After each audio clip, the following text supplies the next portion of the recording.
for myself. I'm just lazy in general, and it kind of like was a detriment on my family when I was younger, especially my dad. My whole entire family is very athletic, and my dad especially would get up at like 5 in the morning and go out for these runs, jogs, and we'd just come back, and he would go out at like 5, come back at noon, which was about the same time that my inner alarm clock went off and said, "Hey, it's time to wake up and disappoint your father." Which I happily obliged. I would get up out of bed, walk 3 feet into the kitchen, get myself some food, and then lie right back down on the couch. I would eat a bunch of food, shove the wrappers in the couch. There's no way I was getting back on. So, that was the worst part of my dad's day. The worst part, I've never seen my dad come back from something and be happy to see me. He would come back from these things and I would just be laying there. And my dad kind of looks like Clint Eastwood. And when he gets pissed... I have one question for you, sir. You have to wait. 1 second. This is not good. Oh, just tear it out of the box. We're going to start this whole... No, they can't hear us. Just... Yeah, this is a great part of my show. Go! Explain how to input audio into a iPhone. Hi, everybody. My name's Will Matthews. Let's go over here. All right, first thing you're going to want to do, sir, take the case like this. When you take the case, unfortunately, it's sealed by Satan himself. So you take that out and you gotta pop it out of the case more there. We're having fun. We're having fun. This is a hard puzzle. So you just pop it, get it out of the case. They can't hear me. Right? You pop it out of the case, the IQ test will be after this. Let me tell you, you're already starting at a low of 10. All right. Where the fuck was I? Oh, my dad hating me. Right. Okay. So, no, my dad would come back from these, and he was the first thing he would see me in. When my dad looks like Clint Eastwood, and when he sees me, his face starts to lose all its color, and the skin stretches back. So he looks like Clint Eastwood in Gran Torino whenever he sees an Asian person.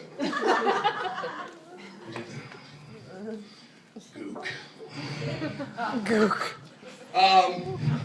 But you know, I try to like think of the perception of what my dad was actually like before he saw me. And I'm going to set up the scene for you right now. This is what I think my dad was like before he came back and saw my ass on the couch. Let me set the scene up here for you. I'm going to play my dad. Okay. And action. Wow! What a beautiful day of exercise. Fantastic. Hey, neighbors, 1, 2, 3, 4. Those are 4 air fives, all for you guys. Birds, looking great up there. I'm going to sing with you for just a second. Can't wait to see my son. Maybe this will be the day he's actually proactive in life. Hey, God, I'm going to need some music.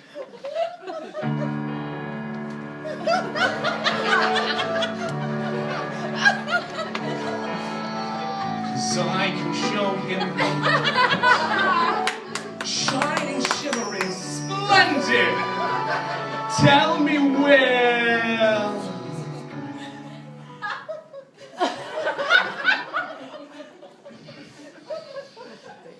That is so Dave.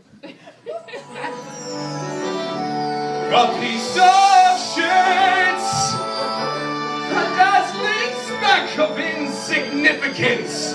And when he's lying there, I'm in despair. Dear God, why'd you grant me such a slump?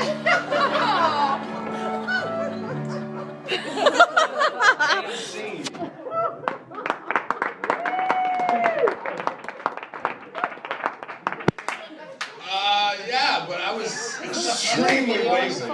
That's what the moral of that story is. But I was lazy even as a toddler. I was gonna take video. Even as a toddler, you know, I found ways to slack off. Even being scared, I found ways when I was scared to slack off.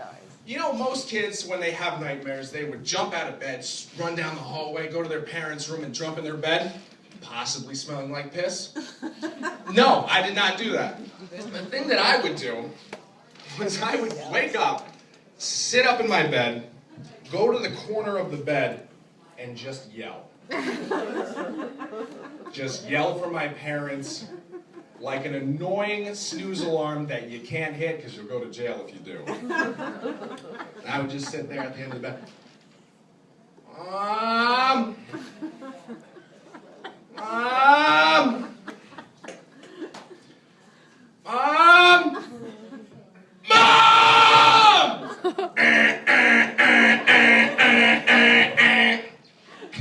And that's what I do. And the thing was that, the worst was that my parents' room wasn't right next to my room. It was across the house. It was all the way on the other side of the house. So I had to learn how to project my voice to ricochet around the house like an annoying game of ping pong to get to my parents' ears. And I don't know exactly what my parents, did because I never saw it from their angle. But I'm pretty sure it goes a little something like this. Mom! Mom!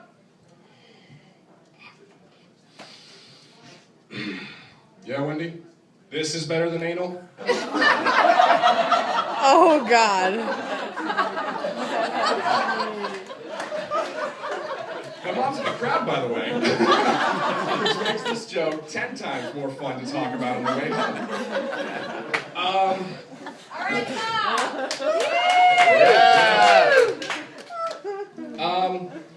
So I started working out more, getting less lazy, and, obviously I just got kind of carried away with it, with working out. And, you can say, I'm a douche. So the thing was is that I started going to Planet Fitness. That's where I started off. And I fucking hate Planet Fitness. First off, I hate Planet Fitness because they have a thing called Pizza Mondays. Now, none of you reacted as you should have, which was puking onto the floor as soon as you hear that. Planet Fitness is a gym that gives you pizza. Do they really?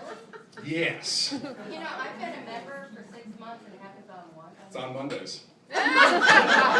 First Monday of the I month. will actually go now. No, don't go. Come on. No, don't do it. That's the exact opposite of anything that a gym should do for you. Well, that's when somebody came up to me after the show one time, and they came up to me and they said, "Hey, Will, hey, buddy, you lunk, okay? Listen, buddy, I go to that gym every day, and I deserve a reward. I deserve pizza once a month, and Planet Fitness is giving it to me, so stop bullying." And after that, it's just so messed up, because if Planet Fitness's rule of rewarding you at the facility that it's in actually happened in other places in the world, we'd be so messed up. Like, think of it this way. Think of this situation. Hey, Jim, you're doing great, man. Great job, dude. Yeah, man, you've been really stepping up here at AA. Yeah, we are, really impressed. You've been, sober 40 years, right, Jim? Yeah, 40 years, man. Well, me and the guys were talking at AA, and we think that, you really deserve a reward. Whiskey Wednesdays! Come on down. We got whiskey shots, we got whiskey sour, we got whiskey dip. Come on down, Jim. You can even beat your wife afterwards. That was an add-on that did not need to be added on. That's what we call too dark for everyone here. Or just think of it another way. Here's another one. Hey, Jen. Yeah, hey, Jen. Hey, how you doing? Good. Yeah, you're doing great. Yeah, Jen, you and I both know that you're a paranoid, homicidal, schizophrenic, and, you've been doing really good. You've been on your medications every day, and, everyone here at the mental institution thinks you're doing great, so, we came up with a little reward for you. It's called Free Roam Fridays, Jen. And guess what? We're going to put you in the middle of New York City with a knife and no meds, and we're just going to let you go. Because you deserve it, Jen. Is that the world we want? Do we want a Planet Fitness world? No! I can't wait to start burning buildings down with you guys at the end of the show. This will be great. No, so I switched gyms. And, you start to realize that once you switch gyms, nothing really changes. Old people are still everywhere. And you guys are not bad. No, you guys aren't that old. I'm talking like 90 plus, like you should be dead. That age range. But there's something I learned about old people, and it's that old people have taught me that life is really nothing more than a constant fight against gravity. Oh, yeah. That's life. Ain't that? Your entire life is just you trying not to get sucked into the ground, and every day you get up out of bed, gravity goes, fucking damn it. All right, next time, we'll see. But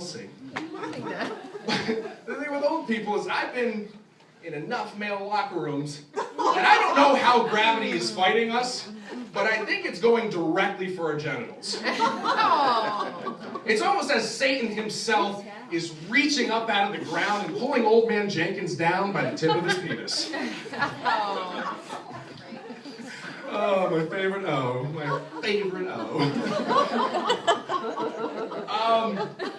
Oh, and it's terrible, too. And the worst thing is that old people, when they're naked in locker rooms, love to talk. They love to talk more than when they actually have clothes on. And God help you if you're on the other side of the locker room and one of those old bastards comes out of the shower and recognizes you. And so begins the flaccid pendulum of doom. God forbid there's a little kid in the locker room. That's like a new Miley Cyrus song right there. I came in like a droopy ball. Oh man, I can't wait to go to hell. Yeah, but you know, people are intimidated by size, and I get that a lot. I mean, I understand it too, like the Planet Fitness fear of big people. No, I understand it. Because I watched MMA, and that sport is fucking horrifying. Oh my God, if you ever watch MMA, it's kind of cool in the beginning, because they're like punching each other, but once they get to that aggressive cuddling phase, it's about 2 words away from being a rape scenario. There's a no thank you, and then it gets rapey. Which actually bears, you know, the question comes to mind, how does an MMA fight actually end? Does it end with a tap out or a tip in? Oh. Yeah. Oh yeah. Oh, that deserved a tiger pump for that one. All right, so I think we should get a little more serious now. You know, we've been having fun. Time to get serious. All right? I just love to say that and just stand here and just let you all seep in your awkwardness. No, but I think the thing I want to talk about right now is, you know, we talk about like the shooters and stuff like that. And this is not a pro-gun, pro or anti-gun argument. This is more about the shooters themselves and how they're portrayed in the media. And I think it's a really important thing that we address that, because every time we have someone that shoots up a school or something like that, they're always portrayed as, you know, they get this whole story and then they get exactly what they want out of it. Excuse me. This is a terrible time to do this, by the way.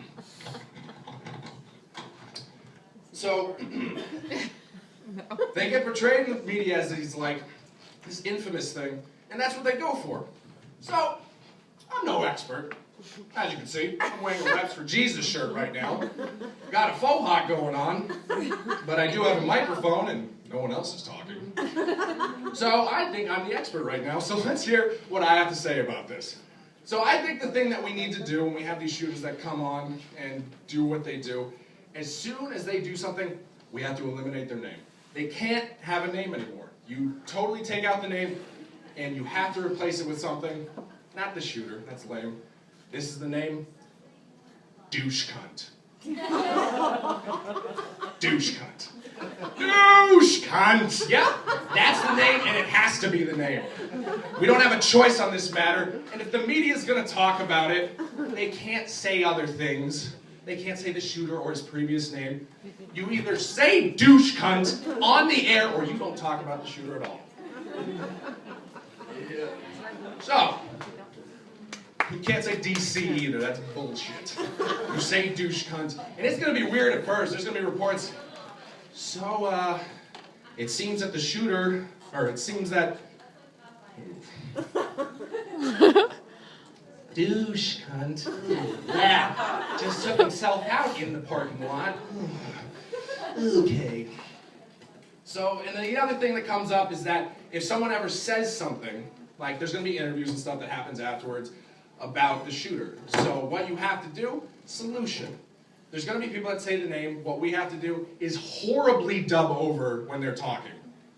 So it could be anyone talking about the shooter afterwards, like, oh yeah, you know, he was a little quiet kid, he didn't say much in class, and you know, you just never expect this to come out of douche cunt. And people are thinking right now, Will, this solves half the problem. The second half is that there's still a picture of douche cunt out on patrol, and we don't want his picture out there. And I agree. Person that sounds exactly like me, I agree. You gotta take the pictures of douche cunt and burn them. Burn every single thing, delete everything off of it. The only picture that you're allowed to use of douche cunt is a picture of a horribly twisted, mangled, circumcised penis. That's the only picture you get to use of douche cunt. And there's going to be other reports of this as well. People are going to be like, well, it seems that we have no developments in the douche cunt story as of yet. We have no pictures of the shooter right now, but it's yes, we do have a picture of douche cunt. Let's see it right over. Bam! Then you put up that mangled dick and you just show it to the world. And yeah, it's going to be gross, and yeah, no one's going to want to see it. And that's the point. Now, you might totally disagree with everything I just said, but how many psychopathic killers do you think there are going to be when they're going to go down in history as one of 1,000 douche cunts, all with terrible, terrible penises? And straight. I'm more of a wizard, less of a comedian. Okay. So, yeah, let's go into something a little lighter here. Out of the douche cunt scenario and into I lived with 4 girls for a while. Weird segue, we'll go with it. So anyways, I lived with 4 girls, and, you know, it was cool. I mean, I'd never do it again, but it's something that I think everyone should go through, and I learned a couple things from it. I lived with 4 environmentalist-type girls, and, you know, they had their thing. They had one of the toilet rules that they always have. You know, you guys probably know this, to save water. If it's yellow, let it mellow. If it's brown... yeah. Yep, that's it. And, you know, as a man, I kind of had to assert myself in a role in the whole scenario, so I kind of added on to this rule to protect myself. And so the rule now is, if it's yellow, let it mellow. If it's brown, flush it down. And if it's red, I don't want to fucking see it! Oh my God! Oh, yeah. No, that shit is disgusting, ladies. Listen, I get it. But that is just nasty. Listen, I like my toilet sessions like I like my sentences. They should never end or start with a period. Come on.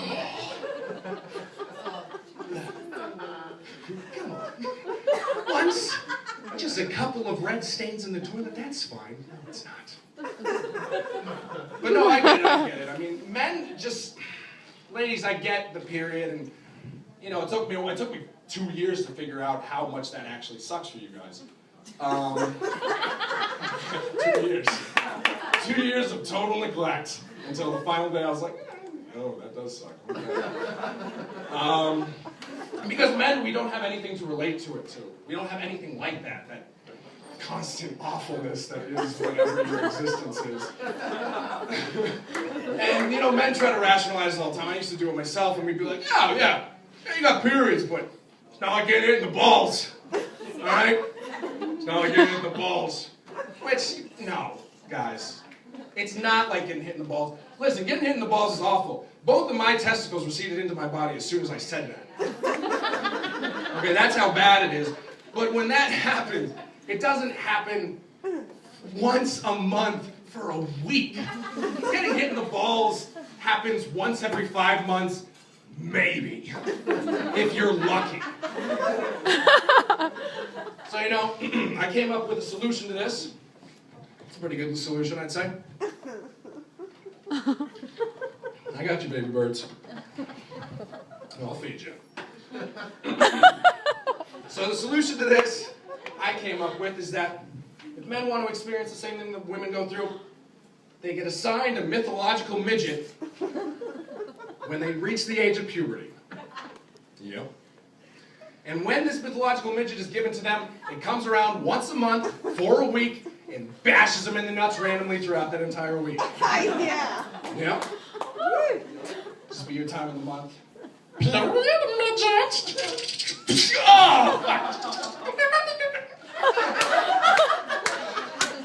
Shit. Yeah, it's my time. And then you have to start preparing. Guys, your calendar starts getting marked up. Fuck! Next week. Oh, I gotta ask Phil for those pads. Pads right here. Oh, shit. Then you get to the week, and sometimes the midget doesn't show up. Am I right, ladies? And that's twice as worse. Because you're just standing there and you're like, oh, shit. That fucking midget's supposed to be here. If that fucking midget doesn't show up in the next 3 days and bash the shit out of my testicles, I have to go to the doctor. Then randomly throughout the week, you're just stressed, walking around, and then all of a sudden,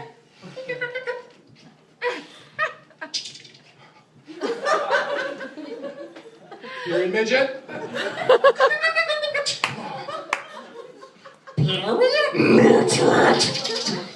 Oh, shit, yeah! Oh, that's good. See you next week. That's gonna be it for me, guys. Thank you very much.